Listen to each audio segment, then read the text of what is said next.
Bonjour et merci de nous donner l'occasion de parler un petit peu de notre maison d'édition, donc à savoir la maison d'édition des éditions Camion Blanc, donc l'éditeur qui véhicule le rock depuis 1992. Voilà, en fait, nous sommes une structure totalement indépendante à 100%. Depuis le début, ça a toujours été le credo de la maison, c'est-à-dire c'était vraiment quelque chose qui était pensé dans un esprit complètement, quasiment alternatif, puisqu'en fait les deux fondateurs de l'époque donc, étaient fans de Joy Division, avaient écrit un bouquin sur le sujet, souhaitaient évidemment le voir édité.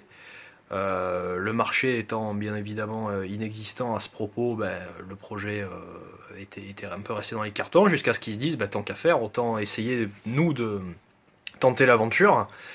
Et donc en fait ils ont sorti le bouquin avec des petits moyens, à leurs frais, et puis bon ben c'était encore la période où les choses pouvaient se faire de façon un petit peu comment dire magique quoi, c'est-à-dire ils ont eu des chroniques, ils ont eu une intervention de Bernard Lenoir à la radio à l'époque, et donc en fait ben, le premier tirage a réussi à s'écouler, ils en ont fait un deuxième, et de fil en aiguille, eh bien c'est un titre qui s'est installé, et puis ils ont eu du coup la volonté de continuer quoi. Donc là, ben, quand même quelques décennies plus tard, la maison est toujours là. Il y a eu un petit peu des gens qui sont partis, d'autres qui sont arrivés. Moi, ça fait maintenant une petite dizaine d'années que je collabore et que j'essaye de sortir des bouquins, on va dire, de qualité. Et bon, malgré les difficultés, puisqu'évidemment, ce statut d'indépendance à tout prix ben, fait que nous sommes limités en termes de moyens. On fait ça de toute façon en dehors de nos heures de boulot alimentaire. Le soir, le week-end, après la vie de famille, on va dire quoi. Donc effectivement, c'est quand même un investissement assez personnel, on va dire assez important. Maintenant, bon, ben, on est là pour une raison, c'est que nous sommes fans de musique, notamment de choses quand même assez décalés, des sujets qui sont pas nécessairement traités par ailleurs dans le milieu de l'édition française. Bon, après, évidemment, il y a d'autres maisons d'édition qui existent, qui font des livres de qualité aussi. Il y a des choses qui sont bien. Donc pour les amateurs de musique, par rapport à il y a quelques années en arrière, le secteur s'est quand même sacrément développé. Donc c'est très bien pour tout le monde, et du coup tout le monde peut coexister tranquillement quoi. Nous, c'est vrai qu'après, voilà, on s'est quand même assez spécialisé dans des domaines très très très spécifiques, très pointus, on va dire, où les gens vont pas trop, puisque ce sont ce qu'on appelle des marchés de niche, hein, donc le punk, le hardcore, le metal, même si c'est des styles musicaux qui ont un petit peu plus voix au chapitre, on va dire, hein, en termes de représentation qu'il y a quelques années, bon, ça reste quand même complètement marginal.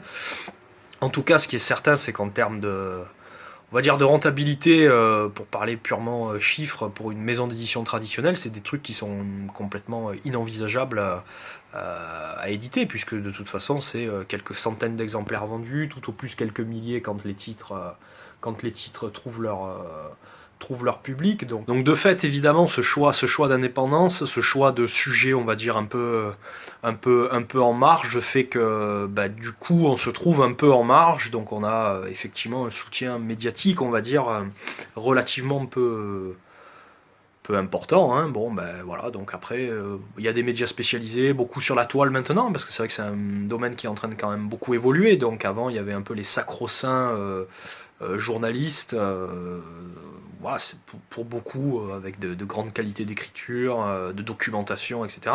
Bon, ça tend quand même un petit peu à se réduire, hein, donc c'est pas nécessairement, c'est plus nécessairement devenu un canal de diffusion de l'information, on va dire à la fois actuel, précis, documenté. Donc bon, voilà, il y a de multiples plumes maintenant, ou claviers, on va dire, qui se lâchent sur Internet. Donc quelquefois c'est en mal, d'autres fois c'est en bien. Ça permet en tout cas de faire diffuser l'information. Donc a priori, quelqu'un qui s'intéresse à la scène hardcore américaine des années 80 devrait avoir l'information qu'on a plusieurs titres au catalogue, si tant est que la personne soit intéressée évidemment de lire un bouquin à ce sujet, hein, comme toujours.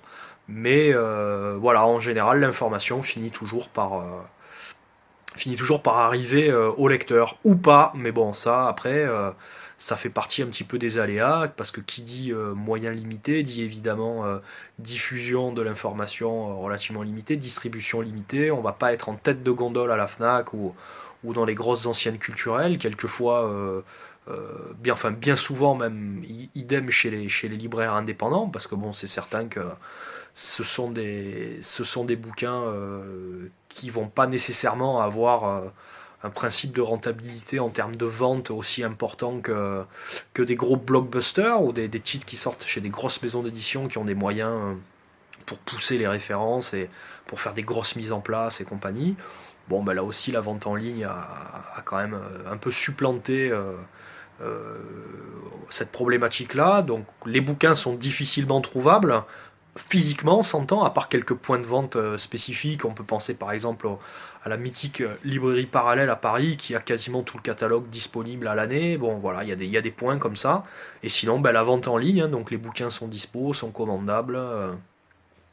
Sont trouvables. Pour qui veut les trouver, ils sont trouvables finalement. Alors après, comme on a tendance un petit peu à penser, quand on se démerde d'aller commander des vinyles ou des disques, ou enfin peu importe du merchandising, à l'autre bout du monde chez un groupe indépendant, en passant par Bandcamp par exemple, bon, mais on peut très bien arriver quand même à commander un bouquin en ligne sur le marché français. Bon, voilà, après, chacun évidemment va chercher un petit peu ce qui l'intéresse au niveau au niveau des publications et au niveau des sujets qui sont susceptibles de le brancher, quoi.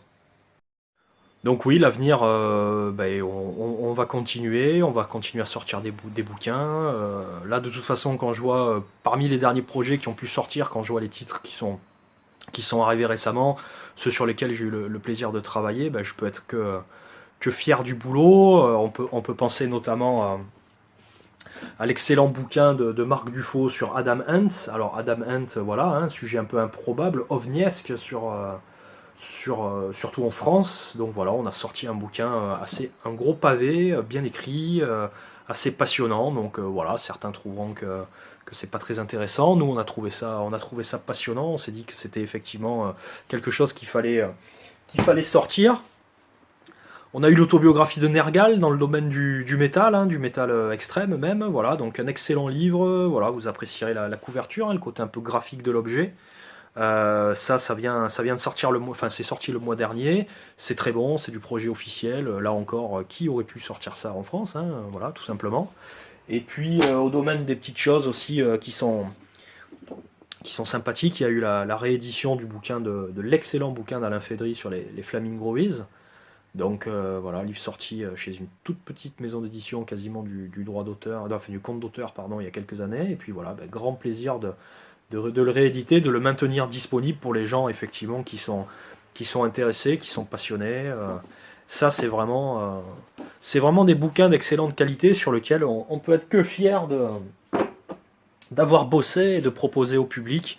Et un petit dernier pour la route, en parlant de hardcore, voilà, le New York Hardcore, ça c'est une sorte de bible comme ça, un énorme pavé là encore, avec énormément d'illustrations sur la scène hardcore new-yorkaise entre les années 80 et 90, interviews massifs et multiples de beaucoup de musiciens de la scène, donc c'est du lourd, donc voilà, la passion est là, la passion est intacte, et puis de toute façon, on va continuer tranquillement sur ce secteur, et puis j'espère que vous, les lecteurs du réseau de bibliothèques parisiens, sauront apprécier la lecture et passeront un bon moment. Merci à vous, et puis à bientôt.